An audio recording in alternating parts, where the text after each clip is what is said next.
Le déjeuner. Non, mais on va en parler un peu, là. C'est-tu important de manger le matin, le plus tôt possible en se levant? Y a-t-il un moment à prioriser? À jeun, pas à jeun pour s'entraîner? Jeûne intermittent, alimentation alternative, on mange-tu de la viande? On mange-tu des légumes? Qu'est-ce qu'on mange? C'est quand même compliqué au niveau de l'alimentation. Il y a tellement d'informations, mais il y a aussi une simplicité derrière le tout. Je t'explique. Dans un premier temps, là, le mot calorie, on va le changer ensemble. Là. Calorie, c'est de l'énergie. Tu manges, tu as de l'énergie. Tu ne manges pas d'énergie. Oh, il y a une bémol. Tu sais, le petit taux de gras, là, ça, c'est une réserve de gras, c'est une réserve d'énergie. Tu manges trop dans ta journée par rapport à ce que tu as besoin comme énergie, tu vas en stocker. Tu ne manges pas assez par rapport à ton besoin énergétique, tu vas en stocker une partie pour compenser ton manque d'énergie en cas que tu en aies besoin pour une urgence, telle un cas de famine, une trop longue période sans avoir de nourriture accessible.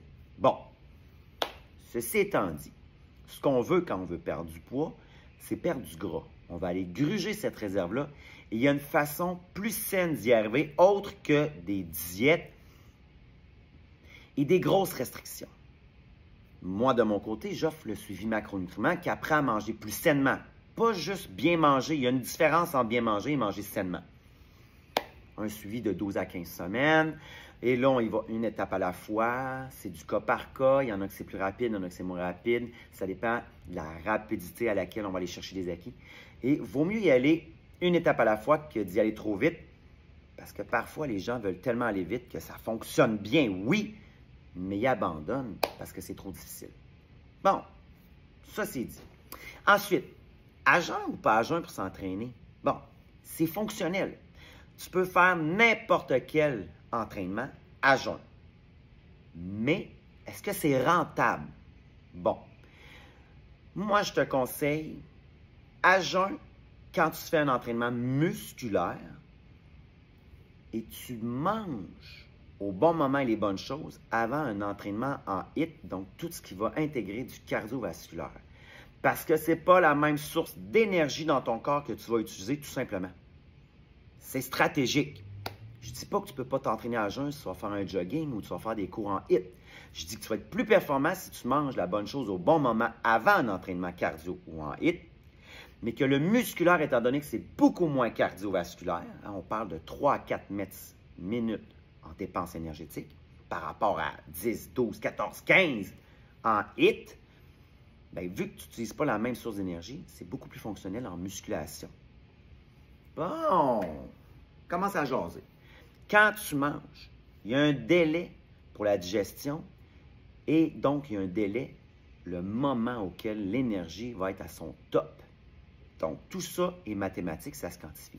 Qu'est-ce que tu mets dans ton assiette pour déjeuner? Ton repas devra avoir jusqu'à la moitié en légumes. Et là, tu mélanges les couleurs parce que les couleurs t'aident à activer ta digestion. En plus des micronutriments, des vitamines que tu vas aller chercher, écoute, c'est super important. Donc, oui, des légumes au déjeuner pour activer ton métabolisme. Ensuite, tu as une bonne part de glucides, mais des bons glucides, des bons sucres.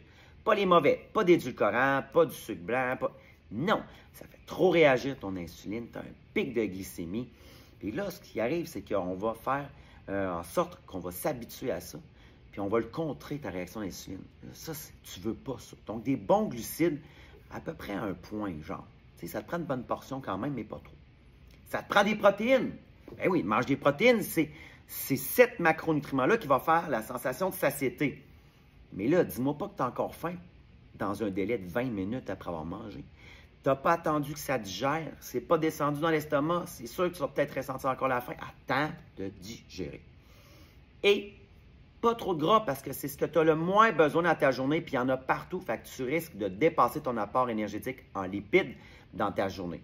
Donc, très peu pour le répartir dans ta journée. Sinon, si tu sais comment faire attention et que tu le restreins, bien là, tu peux te permettre à un moment dans la journée d'en avoir un peu plus. Les noix, là, c'est beaucoup de gras, de bons gras.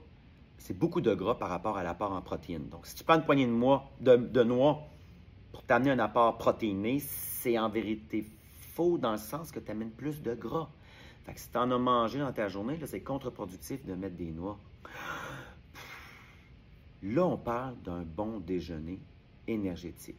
Mais il faut que tu le manges au bon moment. Moins il y a de gras, on parle d'à peu près 3 heures de digestion. Si tu ajoutes trop de gras, là, on parle de 5 heures de digestion. Donc ça, c'est le moment approximatif que tu devrais le manger avant ton pic d'énergie. Écoute, tu as besoin de plus de conseils.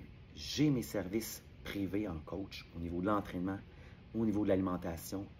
Permets-toi de m'écrire, informe-toi, viens chercher l'aide que tu as besoin. Une fois que tu as les infos, tu vas pouvoir voler de tes propres ailes, mais viens la chercher. Au plaisir.